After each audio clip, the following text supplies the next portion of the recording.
Have you ever found saying things again and again to your children? Do this, don't do that, get up, go to school, don't fight with your brother. And you often find that they don't listen. Then you repeat it again, they don't listen. Then you raise your voice, and still they don't listen. Somewhere by that time, a question appears in your mind. Why is my child not understanding me? For teachers and parents, this is very common. But if you are a parent or a teacher, you're not alone. In fact, this is one of the common concerns that I hear from people who take care of children. Why do they don't listen? Let's explore. When children don't respond to an adult, we brand them as stubborn, lazy, and they are ignoring us. Could there be another explanation? For example, as adults, we are engrossed in thought. Probably we are trying to find a solution to a problem, or we are deeply engrossed in work and we hear people speak, but then we hear the voice, but we don't listen. Is this something common to us? For children too, they have a world of their own. Their attention span is lower than the adult. And of course, they also have emotional issues, maybe thoughts about play.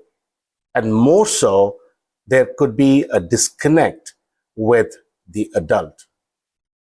So before we correct somebody, there must be a connect with that somebody. Let us look at a common pattern. The parent tells the child to do something and the child doesn't obey. The parent repeats it and the child doesn't listen. The parent raises their voice and the child becomes defensive and everybody becomes frustrated. What is interesting to note is it is not disobedience, but it is something to do with connection with a parent emotionally. Think about the people that we listen to normally. They are people who give us value, people who connect with us, people who we feel secure, people with whom we trust. Children too have the same world.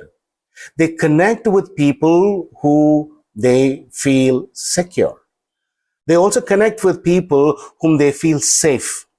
If there are instructions that says do this and don't do that, children feel defensive.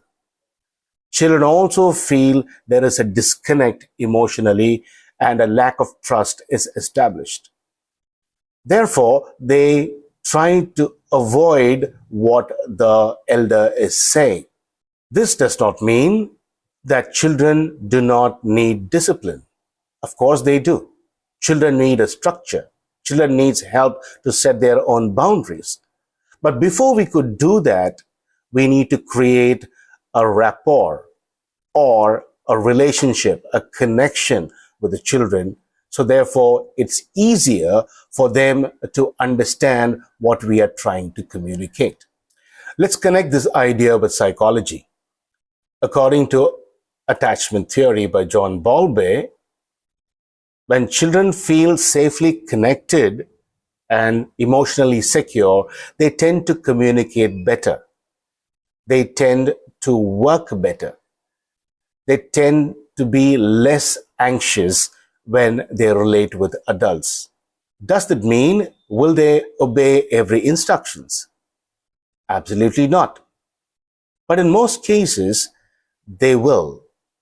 They will slowly get to understand the person who's in front of them, and they tend to lose the barriers that they carry in their minds. I would like to give you an experiment to try out this week. I call it 5-minute connecting rule.